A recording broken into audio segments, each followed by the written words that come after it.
Este assunto é a graça divina, e eu gostaria então que vocês prestassem muita atenção, porque isso vai explicar para vocês também muitas coisas que vocês não entendem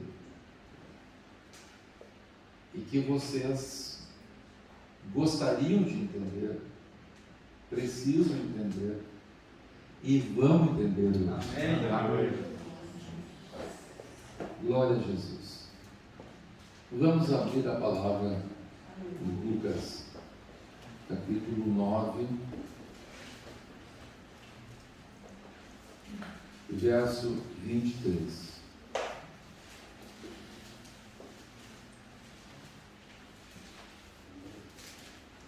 Lucas 9, 23. Glória a Jesus. Aleluia.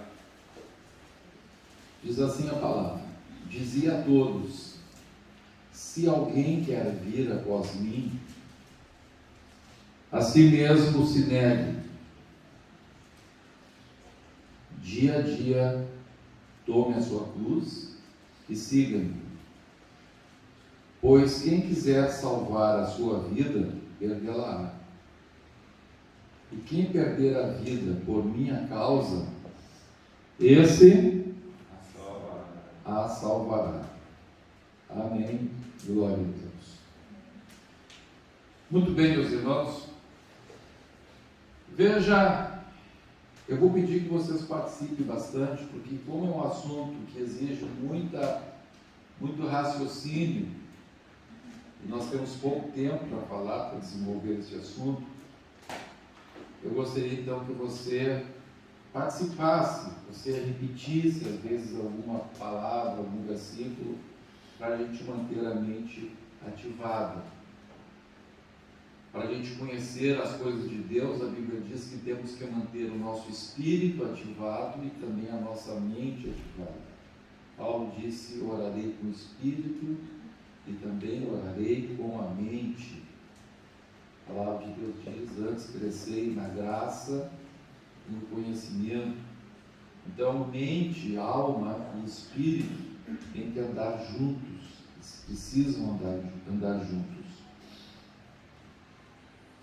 Então, a palavra de Deus está dizendo aqui que se nós quisermos seguir Jesus, nós temos que negar a nós mesmos. Vamos dizer juntos: se eu quiser seguir Jesus, Se eu quiser seguir Jesus, preciso negar a mim mesmo. preciso negar a mim mesmo. É o que Jesus falou. É condição essencial para seguir Jesus, eu negar a mim mesmo. Agora eu vou perguntar para mim mesmo, eu gostaria que você perguntasse para você mesmo também. Vamos dizer assim: por quê? Porque Eu tenho que negar tenho que negar a mim mesmo. a mim mesmo. Vamos perguntar de novo? Por quê? Porque Eu tenho que negar eu tenho que negar a mim mesmo. a mim mesmo. Por que para seguir a Jesus eu tenho que negar a mim mesmo? Por qual razão? Por que não tem como seguir Jesus? Por que será que não tem como seguir Jesus sem eu negar a mim mesmo? Qual a razão? Eu tenho que primeiro perguntar: quem sou eu?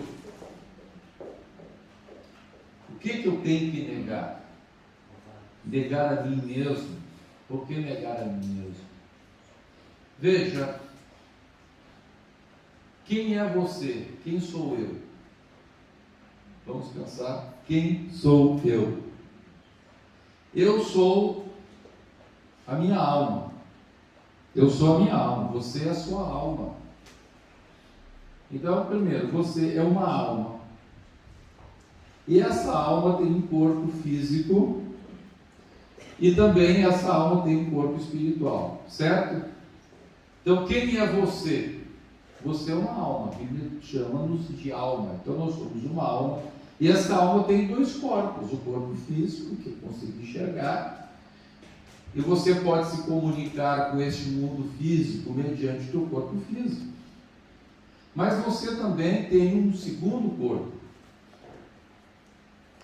E quando este corpo aqui morre, por que a tua alma não desaparece? Porque ela continua tendo um outro corpo, que é o espírito, o corpo espiritual. E por meio deste corpo, chamado corpo espiritual, você então pode se comunicar e pode continuar existindo, não neste mundo, mas no mundo espiritual. Deus é espírito. Então você vive neste mundo também criado por Deus, mas é um mundo espiritual. Muito bem. Então, você tem esta alma, mas você também tem o corpo físico e o corpo espiritual. Vamos ver então este corpo físico que você tem. Vamos ver o que a palavra de Deus fala a respeito dos desejos deste teu corpo físico, da tua carne. Vamos ler então em Romanos, no capítulo 7. Glórias a Deus. Romanos, no capítulo 7, e no versículo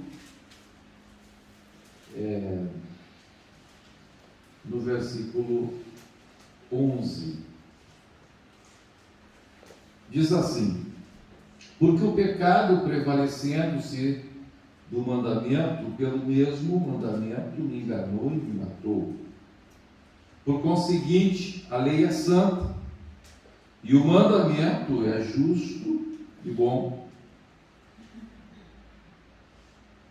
Versículo 14. Porque bem sabemos que a lei é espiritual. Eu, todavia, sou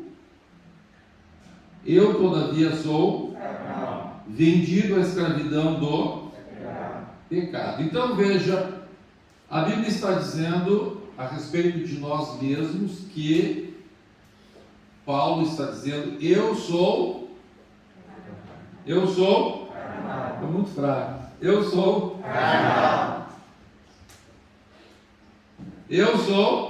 carnal.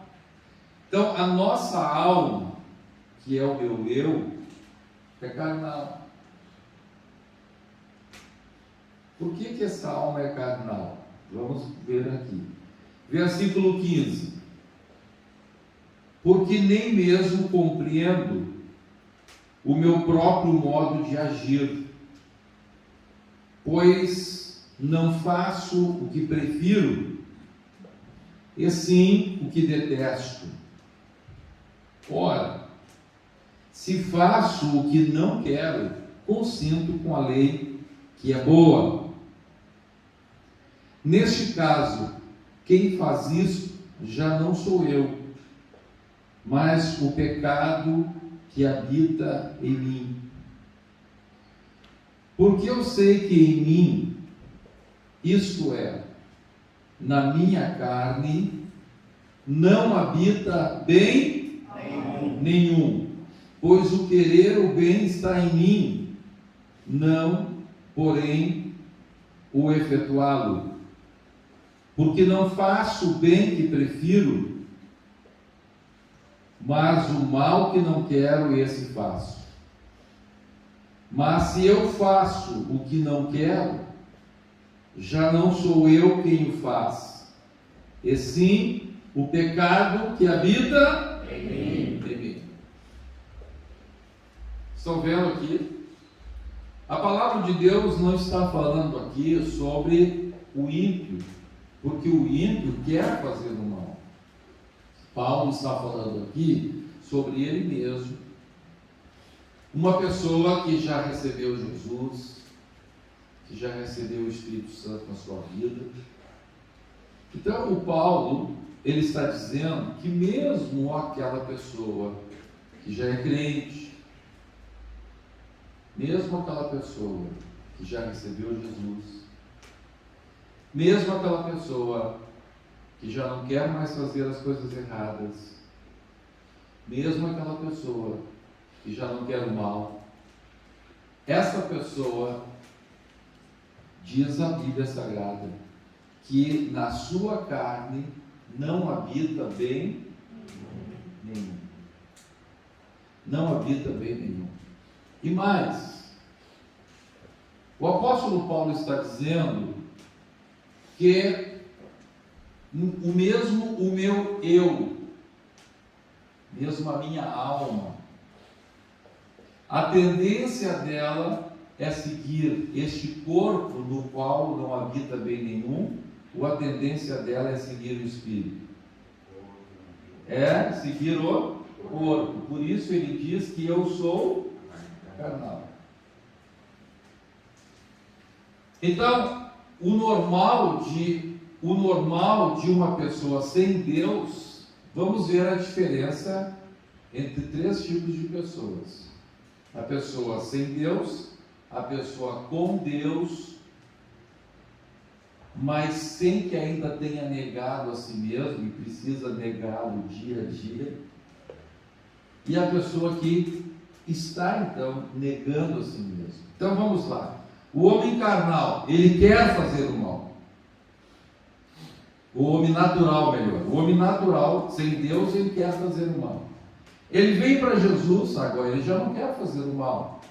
Aquele homem, aquela mulher, quer fazer o bem. Mas aí ele descobre, ele se dá conta que existe uma força que o impede de fazer o mal. Que o impede de fazer o bem e o leva melhor a fazer o mal. Certo? Então Paulo, ele diz: eu descubro então que em mim mesmo existe essa força, essa lei do pecado, e que na minha carne não habita bem nenhum. E pior, ele diz, eu descubro que eu sou vendido à escravidão do pecado, e por isso eu sou, Paulo diz, eu sou uma pessoa carnal. Amém? Entendo então que, ao querer fazer o bem, encontro a lei de que o mal reside em mim. Verso 22.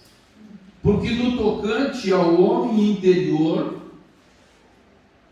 tenho prazer na lei de Deus. Então ele olha para o Espírito, a alma olha para o Espírito, e no Espírito encontra prazer, assim como o corpo físico tem prazer nas coisas desta terra. Quando a alma olha para o seu corpo interior, para o Espírito, a alma vê no Espírito prazer em fazer as coisas de Deus, porque o Espírito foi soprado por Deus. Então o nosso eu olha de um lado o corpo físico, que tem prazer nas coisas daqui. Por outro lado, olha o homem interior, que tem prazer nas coisas de Deus.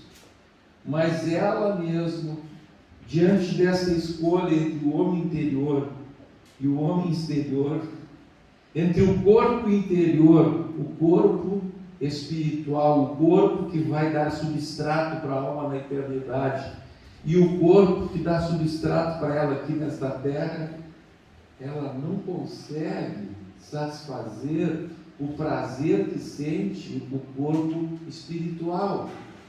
Ela prefere sentir o prazer que sente o corpo carnal, o corpo físico. Que interessante a palavra de Deus está mostrando para nós aqui.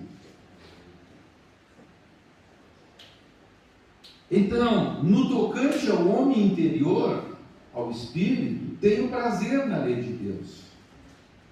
A alma está dizendo, a alma humana está dizendo, eu tenho prazer mediante o espírito.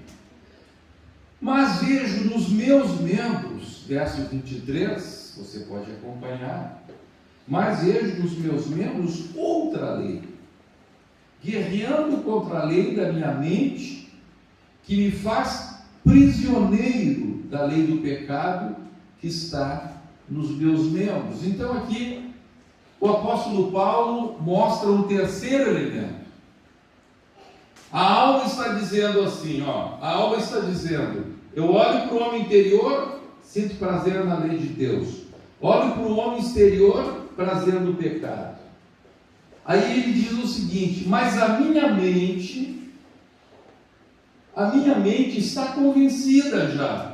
Esta é a diferença do homem natural para o homem que já aceitou Jesus. Porque o homem que não aceitou Jesus, a mente dele ainda continua corrompida.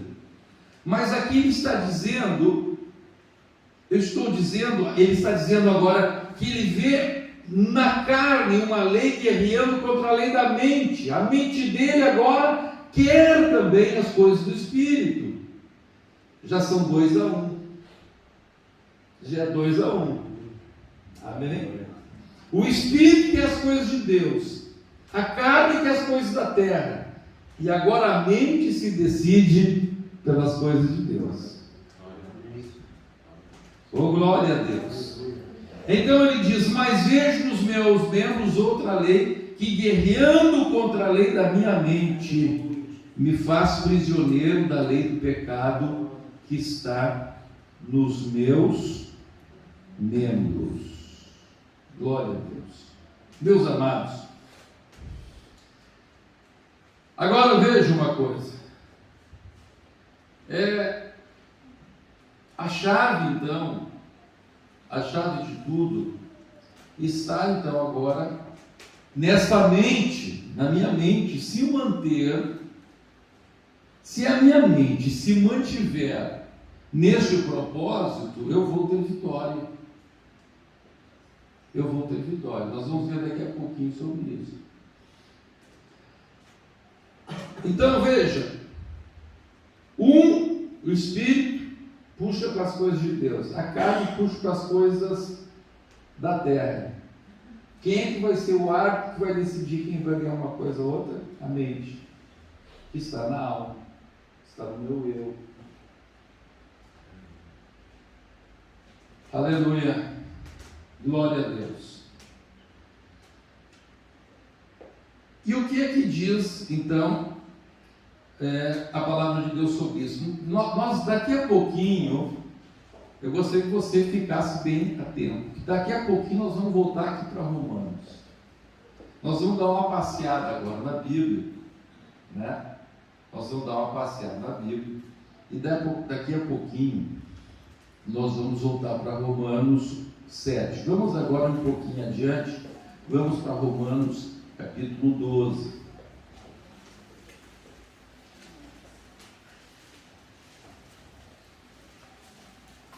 Glórias a Jesus.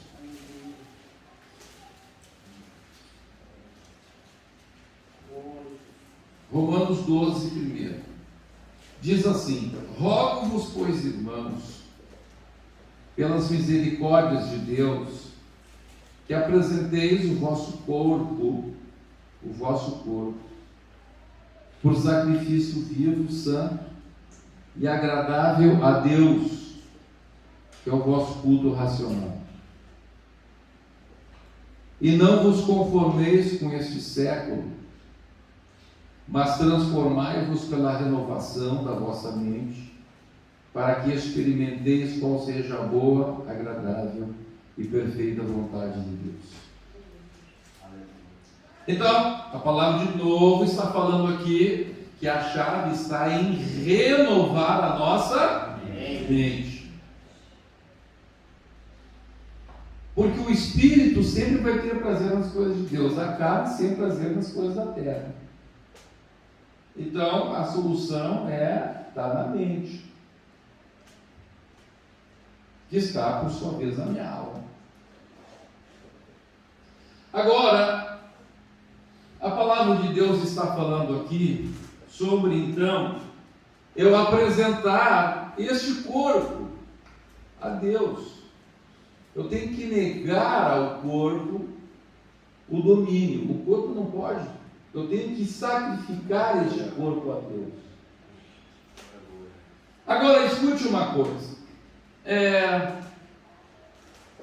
Cada um de vocês aqui, cada um de vocês tem uma coisa chamada temperamento. Certo? Todos vocês aqui têm uma coisa chamada temperamento. Eu vou aqui fazer um outro parênteses aqui. Bem, existem 4 tipos de temperamentos básicos.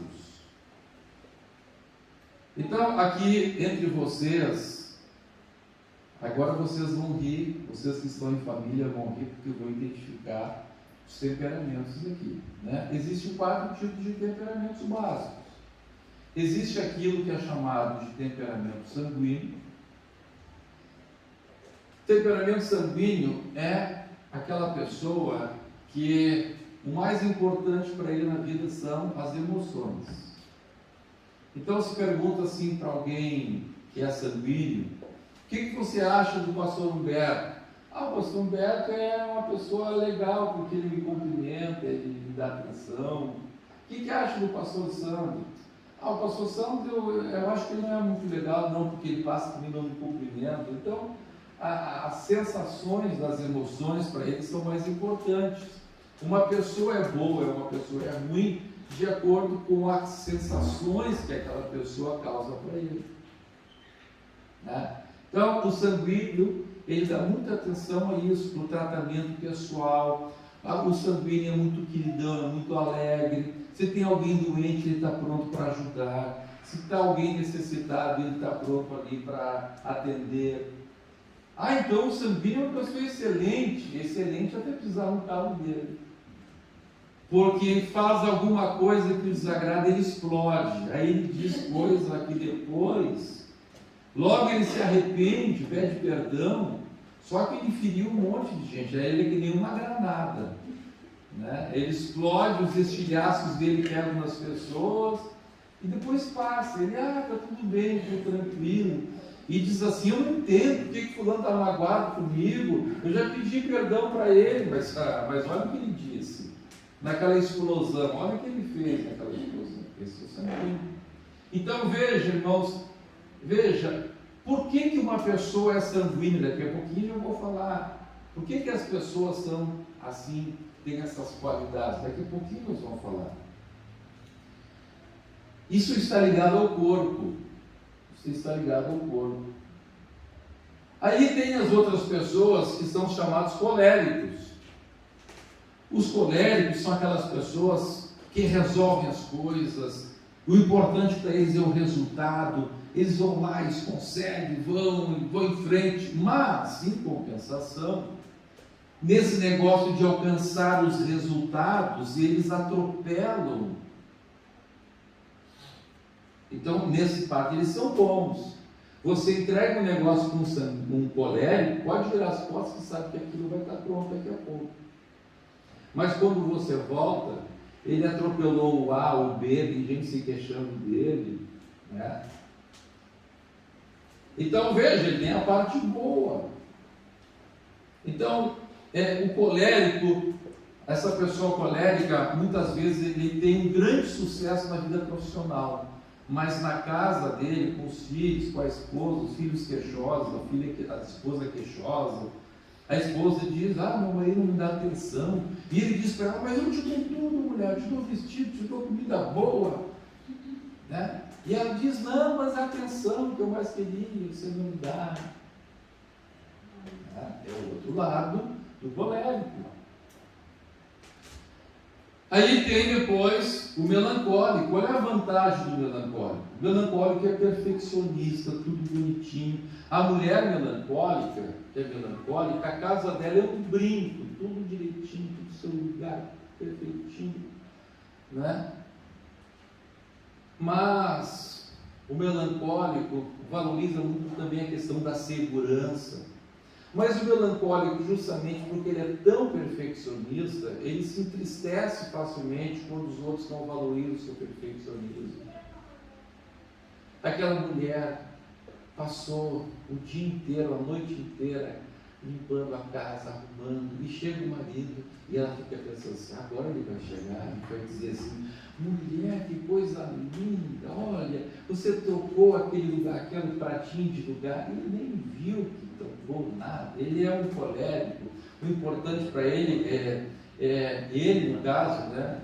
Ele é o colérico. Então, para ele, o interessante é ele trazer dinheiro para casa. Agora, se está arrumadinho lá, vai, não importa nada. E ela fica magoada com ele. Ele não me valoriza. É um bruto. Né? Então, ela tem um lado bom de limpeza, de cuidado. Mas aí, qualquer coisa já fica magoada. Até não demonstra. Guarda para si. Né? Mas lá pelas tantas, um dia o vulcão explode. Né? Claro, tudo tem que estar perfeitinho, do jeito que ela deixou. Né? Imagina. O marido chega em casa e deixa o sapato do lado da poltrona da sala, mas caiu o mundo. Né? Terminou o mundo, é o fim do mundo, é a grande tribulação. Né? Por quê? Porque ela é perfeccionista. Então faz tudo bonitinho, mas também se magoa quando qualquer coisa sai fora das gavetas. E pode ser ele também.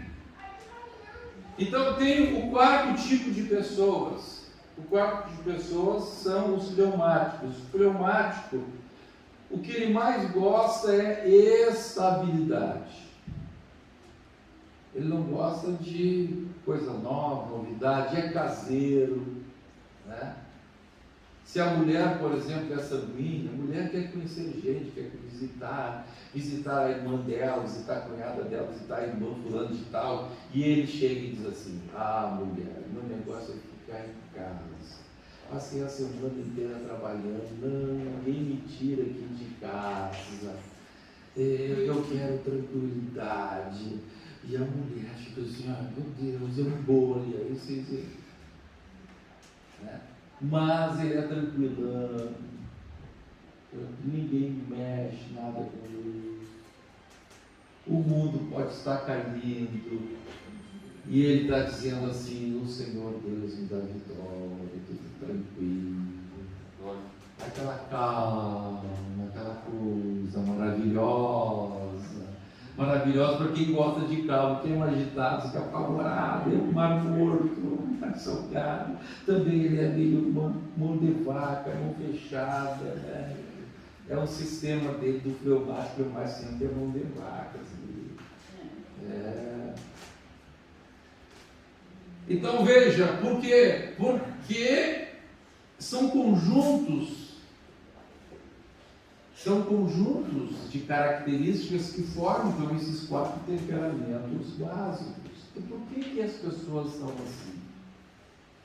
Porque existe no nosso corpo, existe dentro do nosso corpo, 2 tipos de substâncias que são jogadas na corrente sanguínea. Existem os hormônios e existem também os neurotransmissores. Então, por exemplo, vamos dar alguns exemplos de hormônios. Vamos dar um exemplo do hormônio chamado adrenalina. O hormônio adrenalina está em cima, ou ele é produzido melhor por 2 glândulas que estão em cima dos rins, chamadas glândulas suprarrenais. Por isso a palavra de Deus fala, no Antigo Testamento, quando Deus quer falar das emoções das pessoas, na versão corrigida fala dos rins. Deus fala assim que Ele move os rins do ser humano. Algumas versões Ele troca o rim para o coração. Não, é rim mesmo. É rim mesmo. Por quê? Porque essas glândulas que produzem a adrenalina, e o que é adrenalina? É um hormônio das emoções. Quando a pessoa é ativada em alguma coisa, sente uma ameaça, sente um perigo, quando a pessoa é afrontada, quando alguém é xingado, quando alguém é desafiado, imediatamente as glândulas que estão ali em cima dos rins despejam adrenalina no corpo. Se essa pessoa tem glândulas suprarrenais superativadas, vai ter uma dose maior de adrenalina. Então ele vai ser um sanguíneo.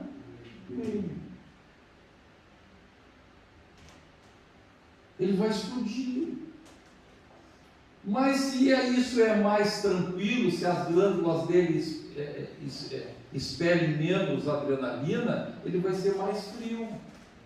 Então, dá uma situação terrível, ele fica frio, a mente dele começa a girar e tal. Mas se é muito hormônio de adrenalina, ele já quer agir. Ou ele vai correr, ou ele vai se botar. Ou ele vai atacar, ou ele vai correr. Então veja, o jeito que as pessoas são depende do quê? Depende da maneira como é o seu corpo. Até as reações emocionais têm a ver com o corpo. Então por isso que a Bíblia Sagrada diz que não existe corpo perfeito.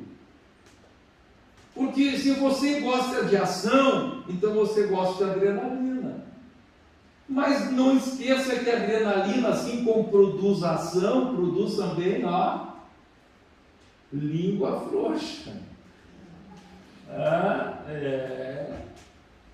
Aí você se queixa do teu marido fleumático, imagine se ele fosse sanguíneo e dissesse um monte de bobagem para ti.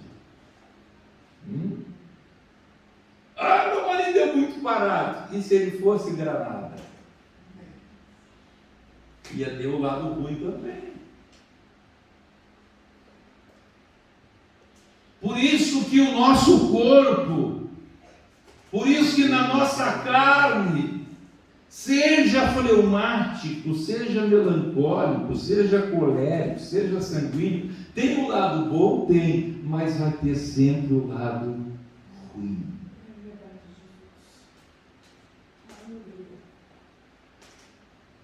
Eu gostaria que o meu marido fosse diferente. Ele até poderia ter outro tipo de temperamento, mas no outro tipo de temperamento também ia ter um negócio que você não ia gostar. Eu gostaria de ter outro temperamento, aí eu seria uma pessoa diferente. Olha, você seria diferente realmente, mas você teria outros defeitos que hoje não tem.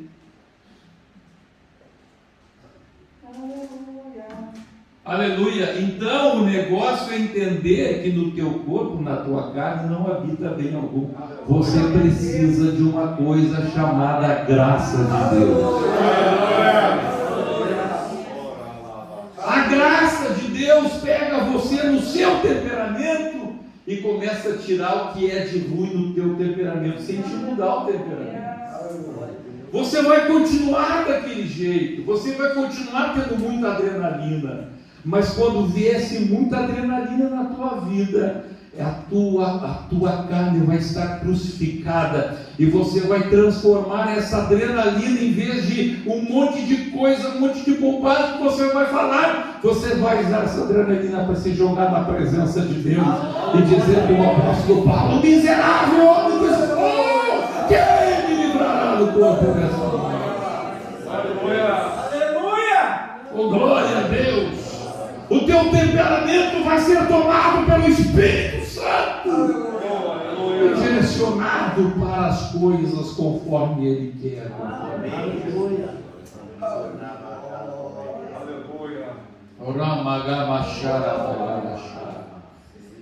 Aquele homem de temperamento fleumático, que só queria ficar em casa, gosta de estabilidade, ele vai continuar gostando de estabilidade.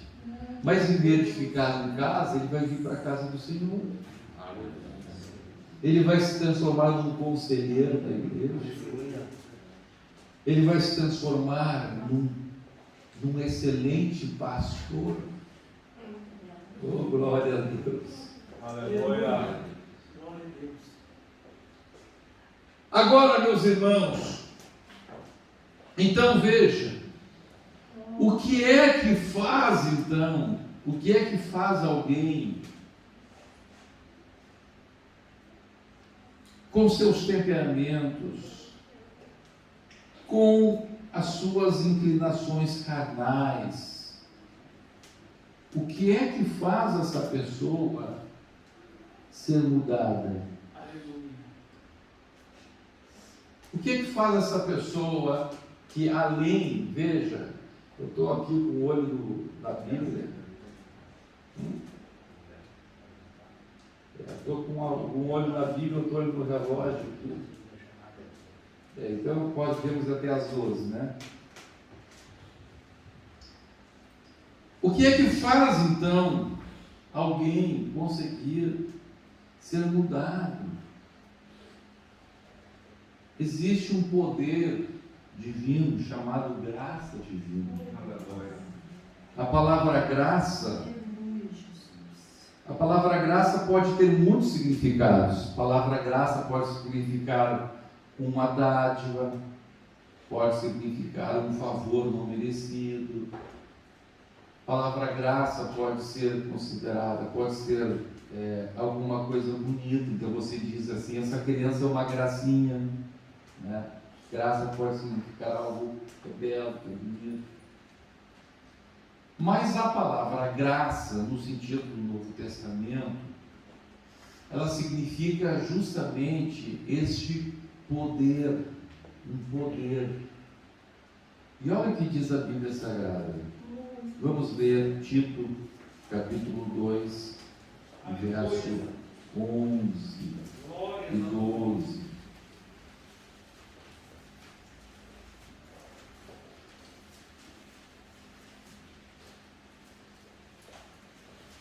Tito. Amado Espírito Santo. Aleluia. Glória a Deus. Capítulo 2, verso 11 e 12.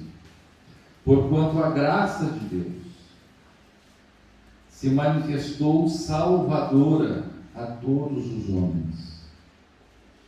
E o que faz a graça? Educando-nos para que, renegadas a impiedade e as paixões mundanas, vivamos no presente século sensata, justa e piedosamente.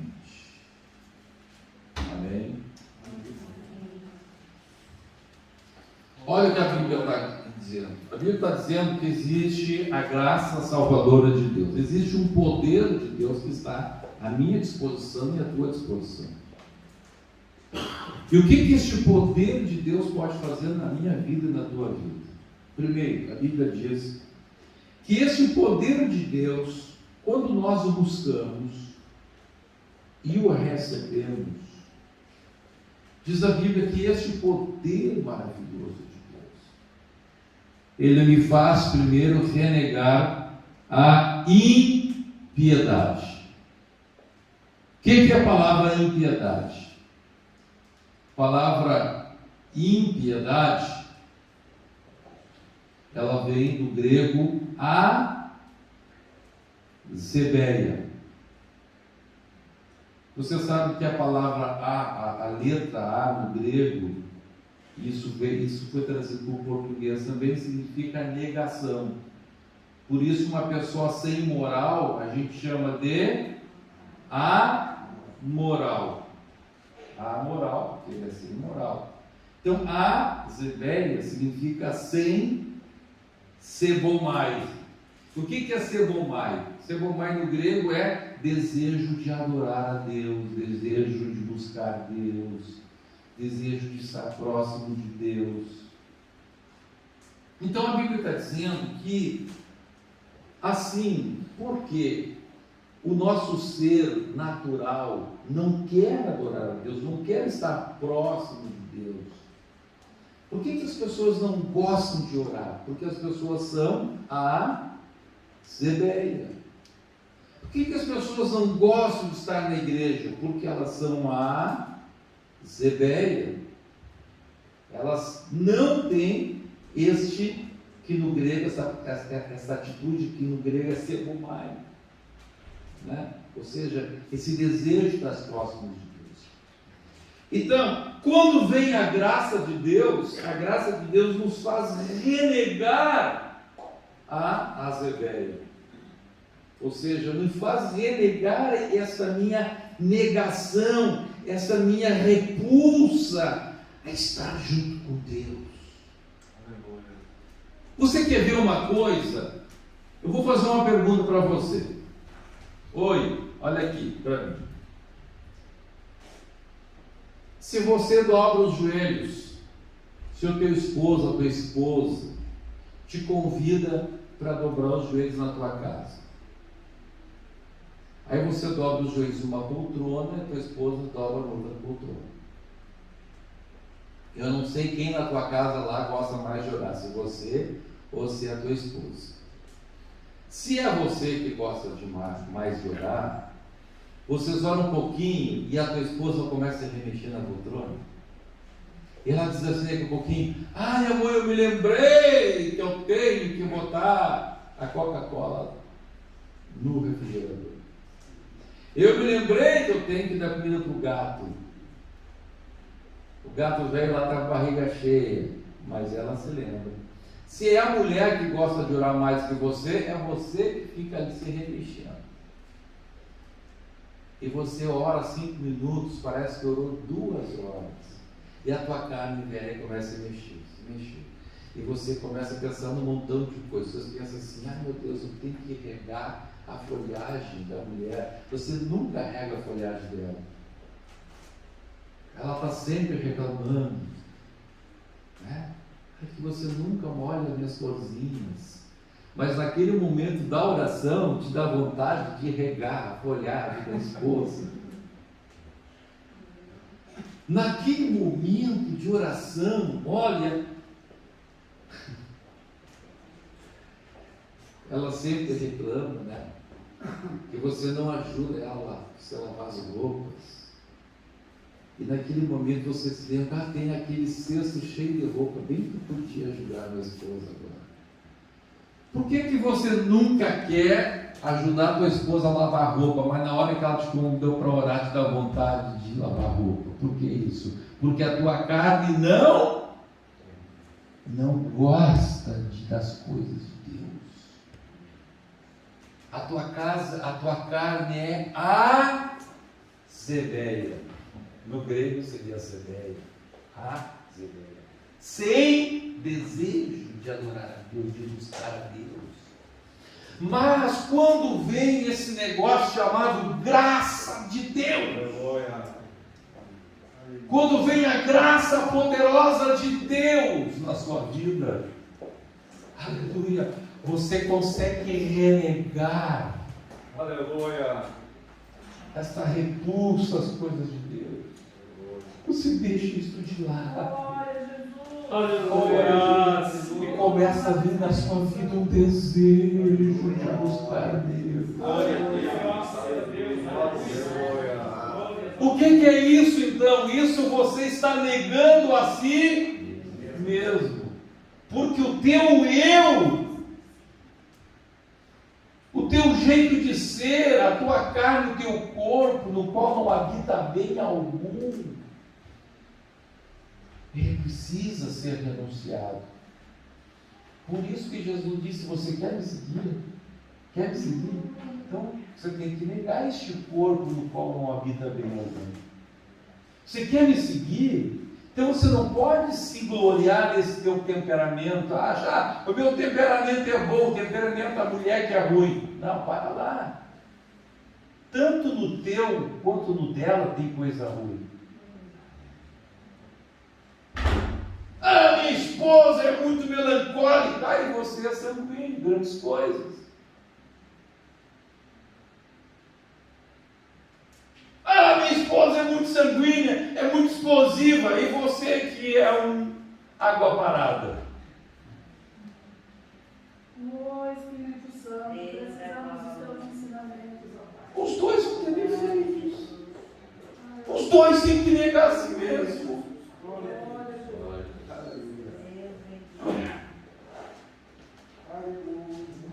Aleluia. Aleluia. Quem está compreendendo? Glória a Deus.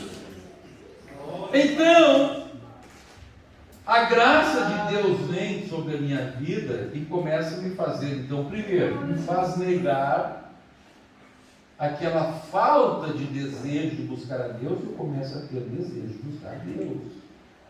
Eu começo a ter desejo de estar na igreja, começo a ter desejo de buscar buscar oração, me dá um sentimento que eu tenho que jejuar pelo menos um dia por semana. Ó, o que é isso? É este poder de Deus chamado graça. A graça de Deus, a graça salvadora de Deus nos ajuda a renegar a piedade.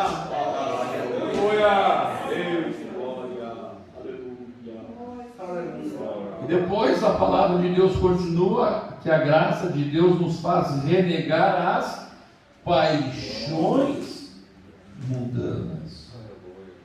O que são paixões mundanas? A palavra paixão na língua do Novo Testamento, do original, paixão significa um desejo intenso. O que é paixão então? Paixão é um desejo intenso. A palavra grega epitomia. Um desejo intenso. Mundanos. O que é mundano? A palavra mundano, cósmicos, que significa aquilo que é fabricado no mundo. Então, existem desejos que são fabricados na carne, existem desejos que são fabricados no céu, por Deus, que eu tenho na minha vida, e existem desejos que são fabricados no mundo. Ou seja, se eu estivesse numa ilha, eu não teria esses desejos. São desejos que o mundo mesmo fabrica para me prender, para me sugar de Deus, me prender no mundo. Então a Bíblia diz que quando nós não temos a graça de Deus, o diabo consegue nos prender nesses desejos intensos por coisas que são feitas no mundo para justamente nos prender, nos escravizar e nos tirar de Deus. Eu gostaria que vocês dissessem para mim desejos intensos que são criados no mundo, ou seja, são desejos por coisas que nós não precisamos para viver, não precisamos para sobreviver, mas são criados aí no mundo. Me ajude. A prostituição é o desejo da carne, né? Consumismo. Desejo de estar comprando, um desejo mundano. Outro exemplo. Jogos, ótimo. Jogos são coisas criadas pelo mundo. O diabo, a Bíblia diz que o mundo jaz no maligno. Então tem coisas que o diabo age diretamente, outra coisa ele faz pelo mundo. Então veja, jogos. Eu pergunto, para que uma pessoa precisa de futebol para sobreviver? Precisa disso ou não precisa? Sim ou não? Não, absolutamente não. Mas as pessoas têm um desejo intenso por isso. Então isso é uma paixão mundana, porque ela é criada pelo mundo. Não foi criada por Deus, não é nem sequer algo da carne. Claro que o diabo faz coisas no mundo para satisfazer a carne. E a Bíblia diz que dentre as obras da carne existem as facções. Então a carne gosta de ter uma facção, nós e eles. A palavra de Deus diz que entre as obras da carne está o desejo de contenda, de dissensão, de peleja, e tudo isso tem no jogo. Então, são paixões mundanas. Existem até coisas que são úteis, por exemplo, a política. A política é útil. A política é a ciência para governar a cidade. Mas no momento em que uma pessoa se deixa dominar por um sentimento de paixão política, isso já virou uma paixão mundana também. Então o crente, ele tem que ser um cidadão, ele tem que ter as suas opções políticas, mas ele, quando a graça de Deus vem sobre a vida dele, ele não se apaixona, ele continua sempre com capacidade de avaliar com o seu raciocínio, com a sua mente, a questão da política.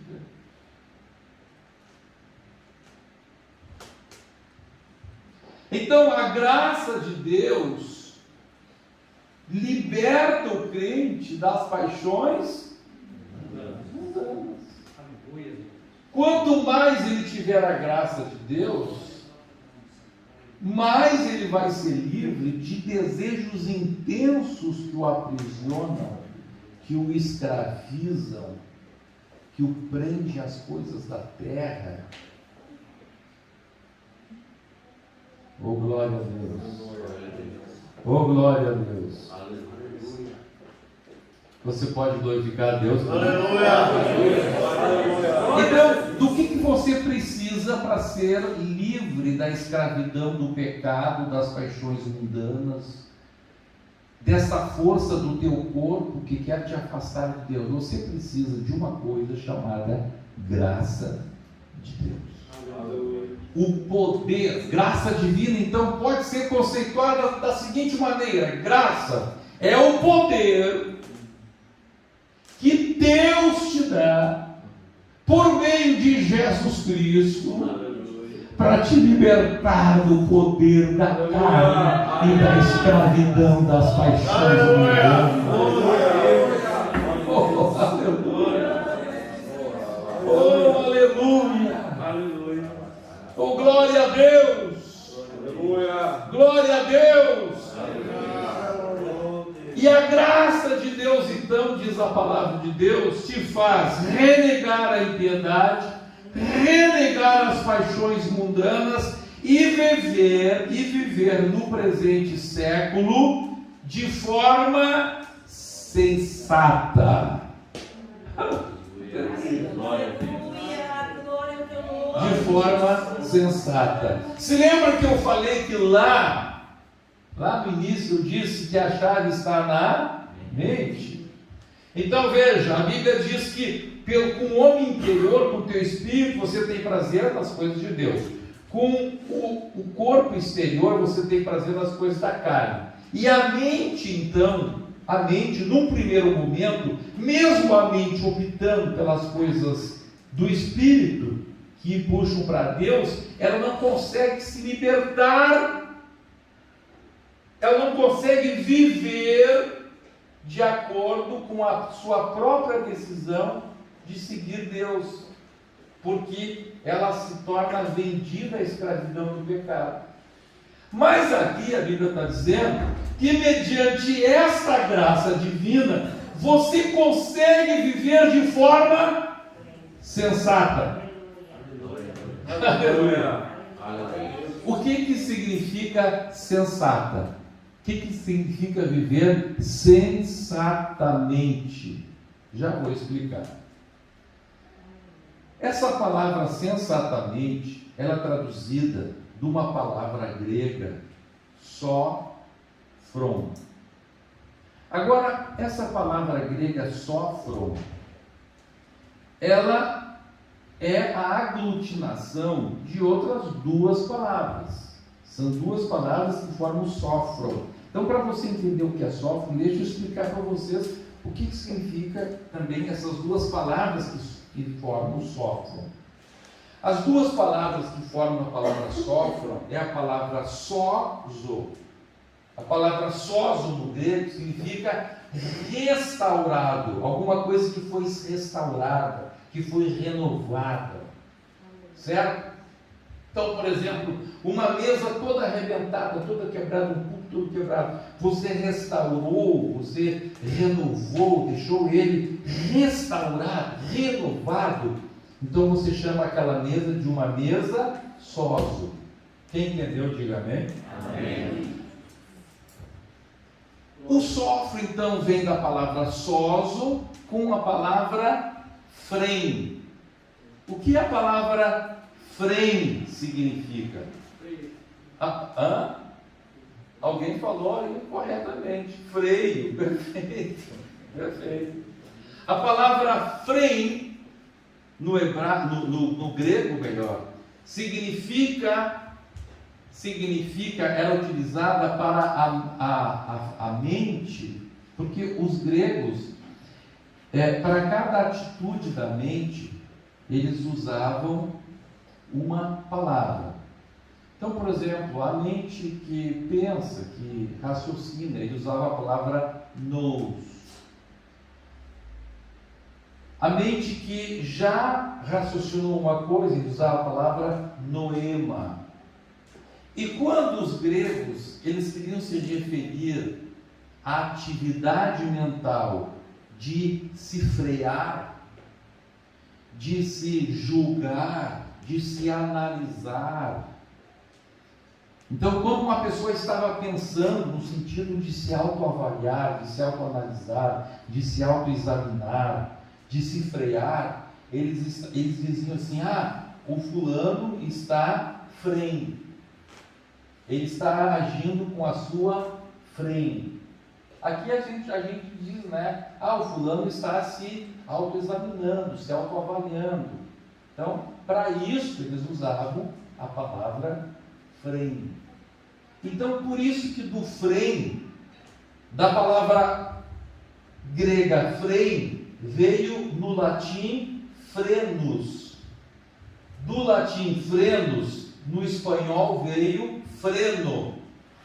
Temos uma irmã hispana aqui. O que é freno em espanhol?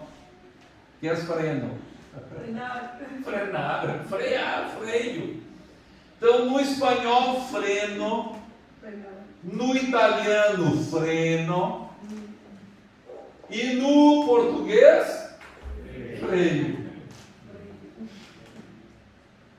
Freio.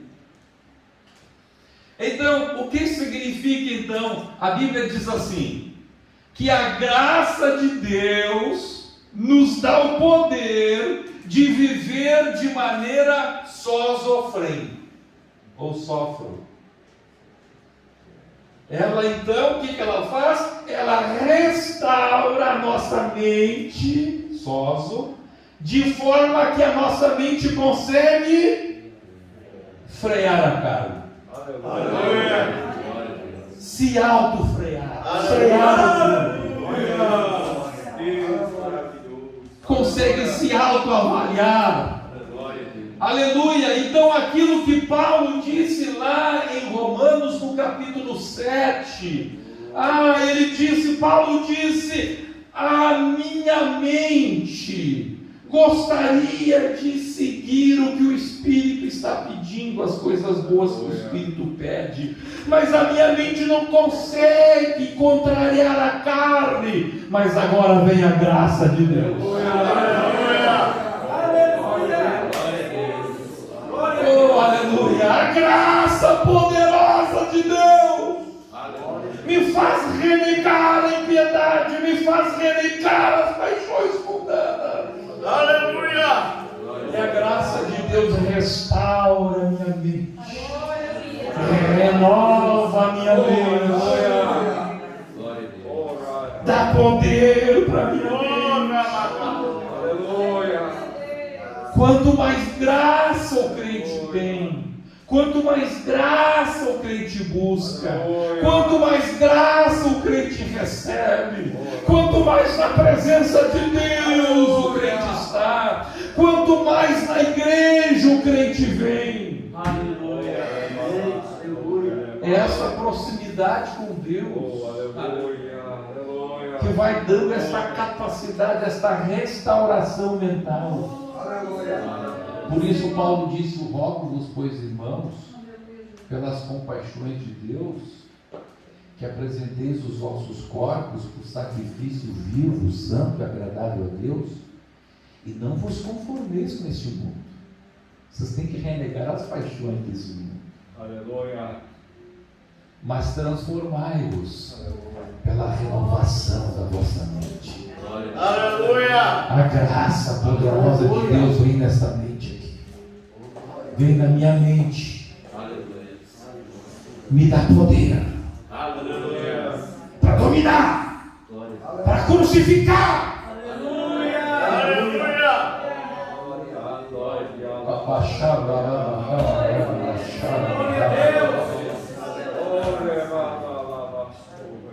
Me dá poder para me autoavaliar. Aleluia. Eu não vou mais me avaliar pelo meu temperamento, porque quando a pessoa se autoavalia de acordo com o seu temperamento, ele sempre dá razão para ele mesmo. Ele sempre se justifica. Quando a pessoa se autoavalia de acordo com os parâmetros que ele recebeu na sua família, que era ímpia, ele sempre vai achar que ele está certo. Porque ele vai dizer assim, porque o pai me dizia que assim é certo, porque a mãe me dizia que assim era certo, porque a minha avó me dizia que assim era certo. Eu me lembro de uma vez que eu estava vendo 2 colonos alemães, lá no interior do Rio Grande do Sul. Eu estava vendo 2 alemães discutindo. Eles estavam discutindo como se criava porco. E um alemão, os porcos dele eram uns porcos assim, ó, que dava pena. E o outro alemão, cada porcão lá que pesava, meu Deus do céu, não sei quanto pesava lá, pesava uns 300 quilos, eu acho, cada porco. E o porco, e o alemão do porco feio, discutindo com o alemão do porco bonito. E ele querendo dizer que o jeito dele criar porco era melhor. E o alemão do porco bonito dizia assim, mas a gente está estudando técnica, e vai lá na Embrapa, na Emater, e eles dizem que tem que fazer assim. E o alemão do porco feio dizia assim, mas a minha avó, meu avô dizia que tem que fazer assim, eu faço do jeito do meu avô.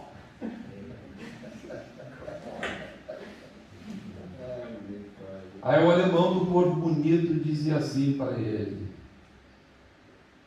disse para o alemão do porco feio, os 2 crentes, disse para o alemão do porco feio, disse assim, meu irmão, coisa antiga, só a Bíblia, a gente tem que se atualizar.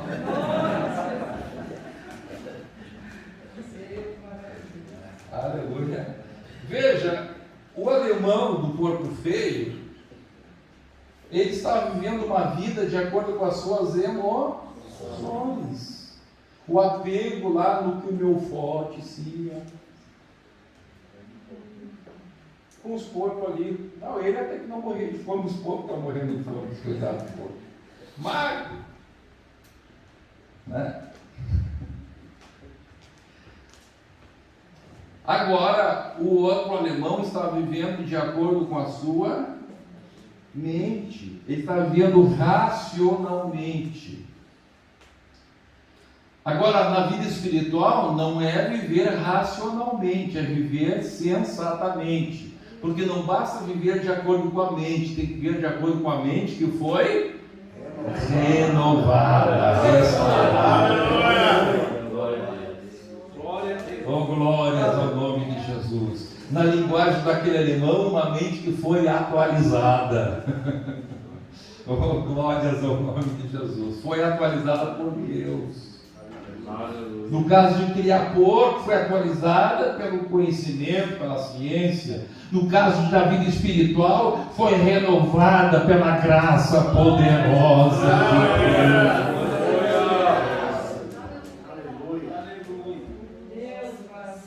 Oh, glórias ao nome de Jesus. Isso é graça. Isso que é graça de Deus. Graça de Deus não é que muita gente está dizendo aí, a gente vive no tempo da graça, pode viver pecando à vontade, nada. Isso é viver carnalmente, isso não é graça, isso é carnal. Porque para viver em pecado, nem precisaria Jesus ter vindo. Para viver desse jeito, não precisa de graça. Precisa de graça de Deus para viver em pecado? Aí nem precisaria de graça de Deus. Precisamos de graça de Deus para viver num mundo corrupto, mas de forma santa na presença de Deus. Oh, glória a Deus. Viver sensatamente, viver sofram, viver sofrem. Oh, glória a Deus. Uma mente que se julga julga, que se autoavalia de acordo com os princípios bíblicos, Aleluia! de acordo com a restauração que foi dada pela graça de Deus. É isso que a gente vem buscar aqui na igreja. É por isso que vale a pena a gente estar numa igreja de sã doutrina. Porque, escute uma coisa, quando você está ouvindo essa palavra, você não se dá conta, mas esta palavra está entrando na tua mente. Aleluia. E por meio dessa graça ungida pelo Espírito Santo, isso está produzindo graça na tua vida. Você nem está sentindo, você não se dá conta, mas a graça de Deus está sendo produzida, está enchendo o seu coração de um desejo de viver de uma forma diferente.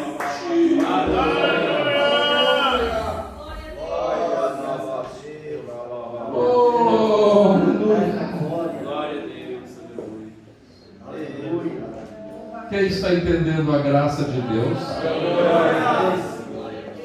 Glórias ao nome de Jesus. Vamos ficar em pé neste momento. Pastor João de volta. Aleluia.